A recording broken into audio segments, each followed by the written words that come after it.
Assalamualaikum warahmatullahi wabarakatuh. Pada kesempatan ini saya akan menyampaikan materi mengenai teknik-teknik anggaran modal.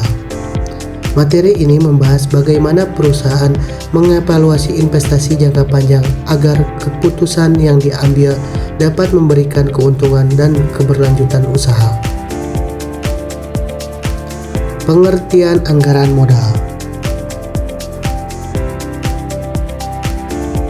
Anggaran modal atau capital budgeting adalah proses perencanaan dan pengambilan keputusan investasi jangka panjang yang memerlukan dana besar.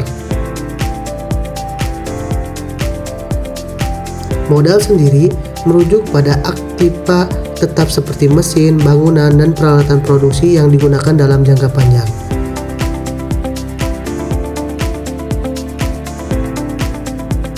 Pentingnya anggaran modal.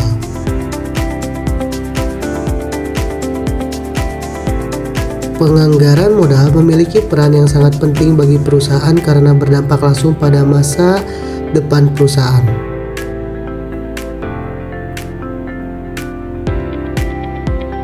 Keputusan yang salah dapat menyebabkan kerugian besar, sementara keputusan yang tepat dapat meningkatkan nilai perusahaan dan daya saing.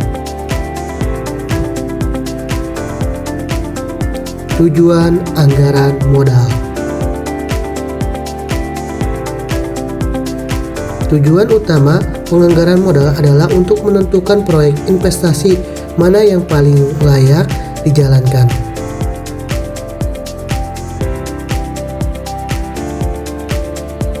Selain itu, anggaran modal membantu perusahaan menentukan prioritas proyek dan mengelola risiko investasi jangka panjang.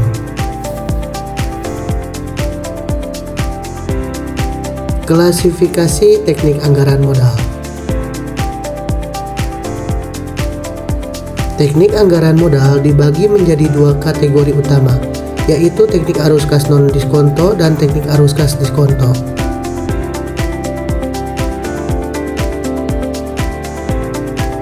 Perbedaan utama dari kedua teknik ini terletak pada penggunaan nilai waktu uang. Teknik arus kas non-diskonto.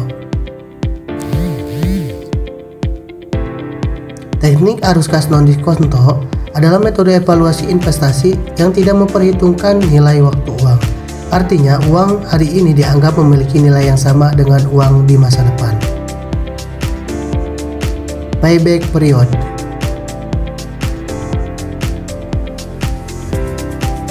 Payback period adalah metode yang digunakan untuk mengetahui berapa lama waktu yang dibutuhkan untuk mengembalikan investasi awal dari arus kas masuk. Metode ini sering digunakan karena sederhana dan mudah dipahami. Kelebihan dan kekurangan payback period. Kelebihan payback period adalah perhitungannya sederhana dan membantu menilai risiko likuiditas. Namun, kekurangannya adalah metode ini mengabaikan arus kas setelah periode pengembalian dan tidak memperhitungkan nilai waktu uang. Contoh payback period.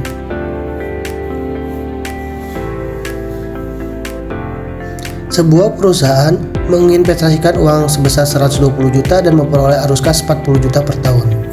Maka modal akan kembali dalam waktu 3 tahun. Karena periode pengembalian lebih pendek dari umur investasi, maka proyek dinilai layak. Accounting Rate of Return atau ARR. Accounting Rate of Return atau ARR adalah metode yang menilai investasi berdasarkan laba bersih akuntansi. Metode ini menggunakan data laporan keuangan sehingga mudah diterapkan. Kelebihan dan kekurangan ARR. Kelebihan ARR adalah perhitungannya sederhana dan menggunakan data akuntansi. Namun kelemahannya, ARR tidak memperhitungkan nilai waktu uang dan bisa kurang akurat untuk analisis jangka panjang. Teknik arus kas diskonto. Teknik arus kas diskonto merupakan metode evaluasi investasi yang memperhitungkan nilai waktu uang. Metode ini lebih akurat karena menganggap bahwa uang saat ini lebih bernilai dibandingkan uang di masa depan. Net Present Value atau NPV. Net Present Value atau NPV adalah selisih antara nilai sekarang dari arus kas masuk dengan investasi awal. Jika NPV bernilai positif, maka proyek dianggap memberikan nilai tambahan bagi perusahaan. Contoh NPV.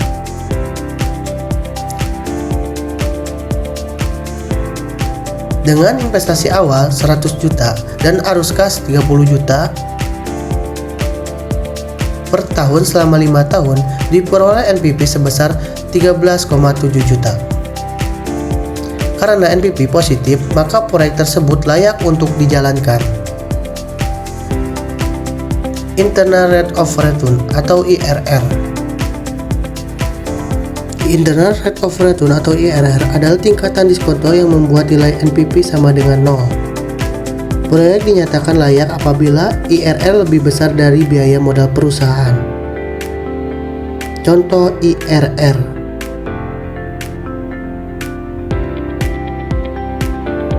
Jika IRR suatu proyek sebesar 14,9% dan biaya modal perusahaan hanya 12%, maka proyek tersebut diterima karena tingkat pengembalian lebih tinggi dan biaya modal.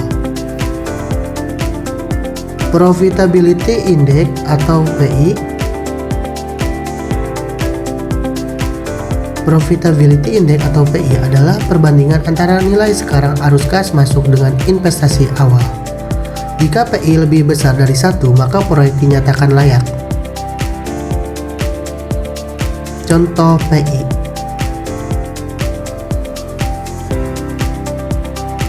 Dengan nilai sekarang arus kas sebesar 113,7 juta dan investasi awal 100 juta, diperoleh PI sebesar 1.137. Artinya setiap rupiah satu investasi menghasilkan rupiah 1.137. Studi kasus.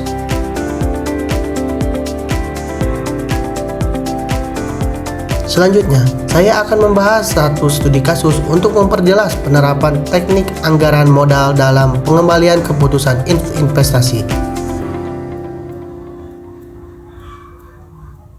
Hasil studi kasus.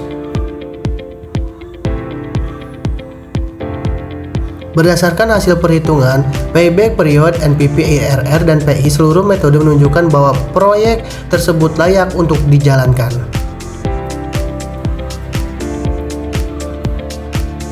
Kesimpulan.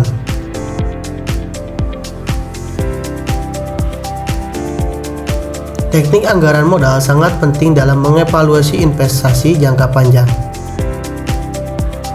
Metode non-diskonto cocok untuk dianalisis awal, sedangkan metode diskonto memberikan hasil yang lebih akurat dan komprehensif.